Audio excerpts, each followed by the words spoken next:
ನಮ್ಮ ಪ್ರೀತಿಯ ವೀಕ್ಷಕರಿಗೆ ನಮಸ್ಕಾರಗಳು. ಇಂದ್ರಾಣಿ ವ್ಲಾಗ್ಸ್ಗೆ ಸುಸ್ವಾಗತ. ಇಂದ್ರಾಣಿ ವ್ಲಾಗ್ಸಲ್ಲಿ ಇವತ್ತು ನಾನು ಕರ್ಜಿಕಾಯಿ ಮಾಡೋದನ್ನು ತೋರಿಸ್ತಾ ಇದ್ದೀನಿ. ಕರ್ಜಿಕಾಯಿ ಮಾಡೋದು ಹೇಗೆ ಅಂತ ನೋಡ್ಕೊಳ್ಳೋಣ ಬನ್ನಿ. ಇದು ಕ್ರಿಸ್ಮಸ್ ಹಬ್ಬಕ್ಕೆ ಸ್ಪೆಷಲಾಗಿ ಮಾಡ್ತಾರೆ ಕೂಡ. ನಮಗೆ ಮತ್ತು ಗೌರಿ ಹಬ್ಬ, ಗಣೇಶನ ಹಬ್ಬ ಮತ್ತು ವರಲಕ್ಷ್ಮಿ ಹಬ್ಬ, ಇವಾಗ ಎಲ್ಲದಕ್ಕೂ ಪ್ರತಿಯೊಂದು ಹಬ್ಬಗಳಿಗೂ ಮಾಡ್ತಾರೆ ಕೂಡ. ನಾವು ಮಾಡೋದು ಹೇಗೆ ಅಂತ ನೋಡ್ಕೊಳ್ಳೋಣ ಬನ್ನಿ. ನಾನು ಮಾಡೋದು ಹೇಗೆ ಅಂತ ನೋಡ್ಕೊಳ್ಳೋಣ ಬನ್ನಿ.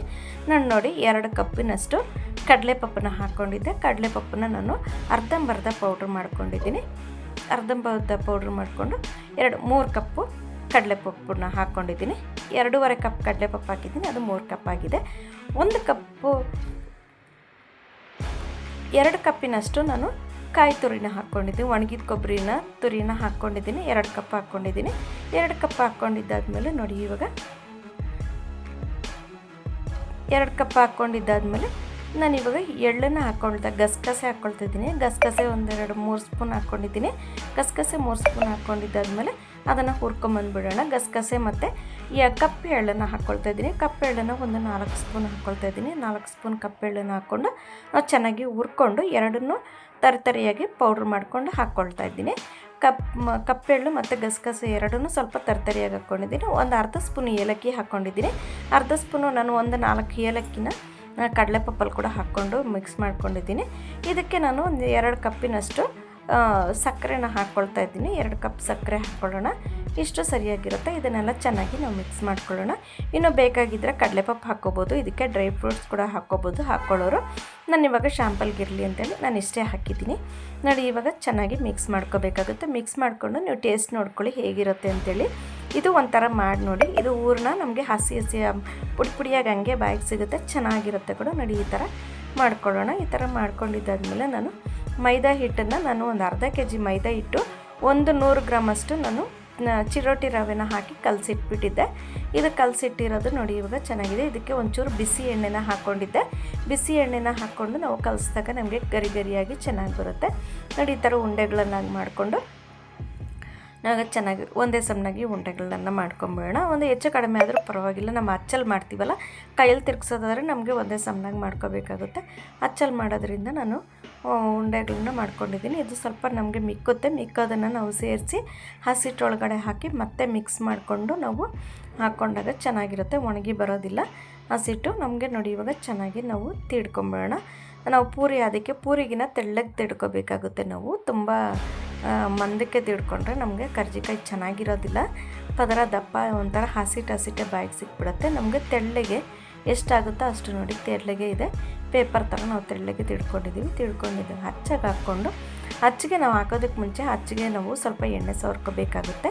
ಎಣ್ಣೆ ಸವರ್ಕೊಂಡು ಒಂದು ಪಕ್ಕಕ್ಕೆ ನಾವು ನೀರನ್ನು ಸವರ್ಕೋಬೇಕಾಗುತ್ತೆ. ನೀರು ಸವರ್ಕೊಂಡು ನೋಡಿ, ದೊಡ್ಡ ಸ್ಪೂನಲ್ಲಿ 1 ಸ್ಪೂನ್ ಹಾಕಿದ್ರೆ ಕರೆಕ್ಟಾಗಿರುತ್ತೆ. ಇದಕ್ಕೆ ಫುಲ್ಲಾಗಿರುತ್ತೆ. ಮತ್ತು ನಮಗೆ ಕರ್ಜಿಕಾಯಿ ಒಂದು ಕಡೆ ಟೊಳ್ಳಾಗಿ ಒಂದು ಕಡೆ ಇದ್ರಾಗೂ ಇರೋದಿಲ್ಲ. ತಿನ್ನೋದಕ್ಕೆ ನಮಗೆ ಬಾಯಿಗೆ ಫುಲ್ಲಾಗಿ ಸಿಗುತ್ತೆ. ಇದೇ ಥರ ನಾವು ತೀಡ್ಕೊಂಬಿಡೋಣ. ಎಲ್ಲ ಕರ್ಜಿಕಾಯಿನೂ ತೀಡ್ಕೊಂಬಿಡೋಣ. ನೋಡಿ, ಈ ಥರ ತೀಡ್ಕೊಂಡಾಗ ನಮಗೆ ಚೆನ್ನಾಗಿರುತ್ತೆ. ನಮಗೆ ತೆಳ್ಳಗೆ ತೀಡ್ಕೋಬೇಕು, ಗಟ್ಟಿಯಾಗ ಮಂದಕ್ಕೆ ತೀಡ್ಕೋಬಾರ್ದು. ನಮಗೆ ಎಷ್ಟು ತೆಳ್ಳಗಾಗುತ್ತೋ ಅಷ್ಟು ತೆಳ್ಳಗೆ ತೀಡ್ಕೊಂಡ್ರೆ ಚೆನ್ನಾಗೇ ಇರುತ್ತೆ. ನಮಗೆ ಪೂರಿ ಕರ್ಜಿಕಾಯಿ ಗರಿಯಾಗಿರುತ್ತೆ ಮತ್ತು ಹಸಿಯಾಗೂ ಇರೋದಿಲ್ಲ. ಈ ಥರ ಇರುತ್ತೆ. ನೋಡಿ, ಇನ್ನೊಂದು ತೋರಿಸ್ತಾ ಇದ್ದೀನಿ. ಈ ಥರ ಮಾಡ್ಕೊಳ್ಳೋಣ. ಈ ಥರ ಎಲ್ಲ ಪ್ರತಿಯೊಂದನ್ನು ನಾವು ಮಾಡಿ ಇಟ್ಕೊಂಬಿಡೋಣ. ನೋಡಿ, ಈ ಥರ ಎಲ್ಲನೂ ಪ್ರತಿಯೊಂದು ಕರ್ಜಿಕಾಯನ್ನು ನಾವು ಮಾಡಿ ಇಟ್ಕೊಂಬಿಡೋಣ. ನಾನೊಂದು 10 ಮಾಡಿ ತೋರಿಸ್ತಿದ್ದೀನಿ. ಮತ್ತು ಮಿಕ್ಕಿದೆಲ್ಲ ಮಾಡ್ಕೊಳ್ತಿದ್ದೀನಿ. ನಾನೊಂದು 40 ಕರ್ಜಿಕಾಯಿ ಮಾಡ್ತಿದ್ದೀನಿ ಅಷ್ಟೇ. ಮಿಕ್ಕಿದೆಲ್ಲ ನಾನು ಪೂರ್ಣ ಸ್ವಲ್ಪ ಮಿಕ್ಕಿದೆ. ನನಗಿಷ್ಟಕ್ಕೆ ನನಗೆ ಒಂದು 50 ಕರ್ಜಿಕಾಯಿ ಆಗುತ್ತೆ. ನಾನು ರೋಸ್ ಕುಕ್ಕಿ ಮಾಡೋದಕ್ಕೆ ನೋಡಿ, ಇವಾಗ ಎಲ್ಲ ನಾನು ನೆನೆಸಿಟ್ಕೊಂಡಿದ್ದೆ.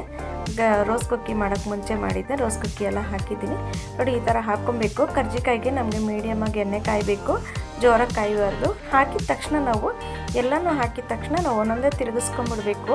ಇಲ್ಲಂತಂದರೆ ನಮಗೆ ಕರ್ಜಿಕಾಯಿ ಒಂದೇ ಪಕ್ಕ ತಿರ್ಕೊಂಬಿಡುತ್ತೆ. ನಾವು ತಿರುಗಿಸಿದ್ರು ತಿರುಗೋದಿಲ್ಲ, ಒಂದೇ ಪಕ್ಕ ತಿರ್ಕೊಂಬಿಡುತ್ತೆ. ನೋಡಿದ್ರಲ್ಲಿ ಒಂದು ತಿರುಗುತ್ತೆ ನೋಡಿ, ಇವಾಗ ತೋರಿಸ್ತೀನಿ ಹೇಗೆ ತಿರ್ಕೊಂಬಿಡುತ್ತೆ ಅಂತ. ನಮಗೆ ಲೇಟ್ ಆದರೆ ಆ ಥರ ನಮಗೆ ಉಲ್ಟಾ ತಿರುಗಿಬಿಡುತ್ತೆ.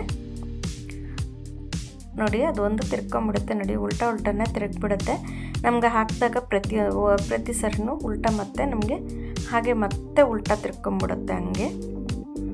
ಹಾಗಿರುತ್ತೆ ಕರ್ಜಿಕಾಯಿ. ನೋಡಿ, ಈ ಥರ ನಮಗೆ ನಿಧಾನದ ಉರಿನಲ್ಲಿ ನಮಗೆ ಗೋಲ್ಡನ್ ಕಲರ್ ಬರೋವರೆಗೂ ನಮಗೆ ಬೇಯಿಸ್ಕೊಂಡ್ರೆ ನಮಗೆ ಕ್ರಿಸ್ಪಿಯಾಗಿ ಚೆನ್ನಾಗಿರುತ್ತೆ.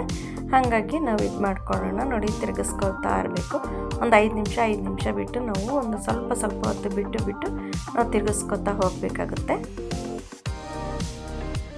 ನೋಡಿ, ಇದೊಂದು ನೋಡಿ ಈ ಥರ ನಮಗೆ ಲೇಟ್ ಆಗಾದರೆ ಈ ಥರ ತಿರ್ಕೊಂಡ್ಬಿಡುತ್ತೆ. ನಮಗೆ ಎಷ್ಟು ತಿರುಗಿಸಿದ್ರು ಅದು ತಿರುಗೋದಿಲ್ಲ. ನಾವು ಅದ್ರ ಮಧ್ಯೆ ಇಟ್ಟು ಸೇರಿಸಿ ನಾವು ಒಂದಕ್ಕೊಂದು ಸಪೋರ್ಟ್ ಕೊಟ್ಟು ನಾವು ತಿರುಗಿಸ್ದಾಗ ಅದು ಸ್ವಲ್ಪ ಇದಾಗುತ್ತೆ. ನೋಡಿ, ಸಪೋರ್ಟ್ ಕೊಟ್ಟು ಈ ತಿರುಗಿಸ್ಕೊಳ್ತಾ ಇದ್ದೀನಿ. ಆ ಥರ ಇಟ್ಟು ನಮಗೆ ತಿರುಗಿಸ್ದಾಗ ಅದು ಒಂಚೂರು ಬೇಯೋದಕ್ಕಿದ್ದಾಗುತ್ತೆ. ತಿರುಗೋದಕ್ಕೆ ತುಂಬ ಕಷ್ಟ ಆಗಿಬಿಡುತ್ತೆ ನಮಗೆ ಲೇಟಾಗಿ ತಿರುಗಿಸಿದ್ರೆ. ನೋಡಿ, ಈ ಥರ ಸಪೋರ್ಟ್ ಕೊಟ್ಟು ಆ ಕಡೆ ಈ ಕಡೆ ಒಂದು ಸಪೋರ್ಟ್ ಕೊಟ್ಟು ನಾನು ತಿರುಗಿಸಿದ್ದೀನಿ. ಮತ್ತು ಬೇಕಾದ್ರೆ ಒಂದು ಸೂಜಿಲಿ ಒಂದು ಹೋಲ್ ಹಾಕ್ಕೋಬೋದು, ಒಂದೊಂದು ಹೋಲ್ ಹಾಕ್ಕೊಂಡು ಕೂಡ ನಾವು ಫೋರ್ಕಲ್ಲಿ ಒಂದೊಂದು ಹೋಲ್ ಹಾಕ್ಕೊಂಡು ಕೂಡ ಮಾಡ್ಕೋಬೋದು. ಮಾಡ್ಕೊಳ್ಳೋದಕ್ಕೆ ಹೀಗೆ ಮಾಡ್ಕೊಂಡ್ರೆ ಚೆನ್ನಾಗಿರುತ್ತೆ. ಕರ್ಜಿಕಾಯಿ ರೆಡಿಯಾಗಿದೆ.